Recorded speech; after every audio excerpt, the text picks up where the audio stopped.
গাজায় জাতিসংঘের আশ্রয় কেন্দ্রে ইসরায়েলি হামলায় অন্তত ২৭ জন নিহত। জাতিসংঘের একটি স্কুলে বৃহস্পতিবার ইসরায়েল বিমান হামলা করেছে, যাতে শত শত বাস্তুচ্যুত লোক আশ্রয় নিয়েছিল। স্থানীয় কর্মকর্তা বলেছেন, মধ্য গাজার দিকে অবস্থিত এই স্কুলে হামলায় কমপক্ষে ২৭ জন নিহত হয়েছে। ইসরায়েলি সেনাবাহিনী বলছে, তারা জাতিসংঘের যে স্কুলে হামলা করেছে সেটি হামাসের কম্পাউন্ড হিসেবে গড়ে উঠেছিল। স্থানীয় সাংবাদিকরা বিবিসিকে বলেছেন, একটা ইসরায়েলি যুদ্ধ বিমান থেকে নুসেইরাত শরণার্থী শিবিরে স্কুলটির উপরের তলার শ্রেণীকক্ষে দুটি ক্ষেপণাস্ত্র ছোড়া হয়। হামাসের মিডিয়া অফিস ইসরায়েলের হামলাকে বেপরোয়া হত্যাকাণ্ড বলে অভিযুক্ত করেছেন। অ্যাম্বুলেন্স এবং উদ্ধারকারী দল দ্রুত ঘটনাস্থলে গিয়ে মৃত ও আহতদের সরিয়ে পাশের হাসপাতালে নেওয়ার চেষ্টা করে। সামাজিক মাধ্যমে ছড়িয়ে পড়া ভিডিওতে বিধ্বস্ত ক্লাসরুম ও মর্গের সামনে পড়ে থাকা লাশের সারি দেখা গেছে। অনেক যুদ্ধ হয়েছে, আমরা অসংখ্যবার উচ্ছেদ হয়েছি। আমার সন্তানেরা যখন ঘুমাচ্ছিল তখন তারা তাদের হত্যা করেছে।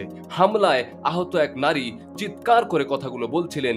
ইসরায়েল যে দাবি করেছে ওই স্কুলে হামাসের অবস্থান ছিল, সেটিকে নাচক করে দিয়েছেন হামাস মিডিয়া অফিসের পরিচালক ইসমাইল আল খাওয়াপ্টা। দখলদাররা এসব মিথ্যা ও বানানো গল্প ব্যবহার করে তারা অসংখ্য উচ্ছেদ হওয়া লোকের সাথে যে নিষ্ঠুর অপরাধ করেছে সেটিকে সঠিক প্রমাণ করতে চায়, বার্তা সংস্থা রয়টার্সকে বলেন তিনি। ইসরায়েলি ডিফেন্স ফোর্স আইডিএফ এক বিবৃতিতে বলেছে, তারা যুদ্ধ বিমান একটি সুনির্দিষ্ট হামলা চালিয়েছে নুসিরাত এলাকায় জাতিসংঘের একটি স্কুলের আড়ালে থাকা হামাস কম্পাউন্ডের উপর। বিবৃতিতে বলা হয়, তারা সেই সব হামাস ও ইসলামিক জিহাদের সন্ত্রাসীদের মেরেছে যারা দক্ষিণ ইসরায়েলে গত ৭ অক্টোবর হামলায় অংশ নিয়ে ১২০০ লোককে হত্যা করে ও ২৫০ জন জিম্মি করে নিয়ে যায়। হামাস নিয়ন্ত্রিত স্বাস্থ্য মন্ত্রণালয়ের হিসেবে এরপর থেকে ইসরায়েলের হামলায় গাজায় অন্তত ৩৬৮০ জন মারা গিয়েছে। আইডিএফ বলেছে, তারা বিমান হামলার আগে যথেষ্ট ব্যবস্থা নিয়েছিল যাতে নিরীহ বেসামরিক লোকদের ক্ষতি না হয়। এর আগে ইসরায়েলি সামরিক বাহিনী জানায় যে তারা বুরে ঈদ শরণার্থী শিবিরের পূর্বাঞ্চল ও গাজার কেন্দ্রস্থলে দেইর আল বালা শহরের উপর অপারেশনাল নিয়ন্ত্রণ নিয়েছে এবং সেখানে অসংখ্য ফিলিস্তিনি নিহত হবার খবর পাওয়া যায়।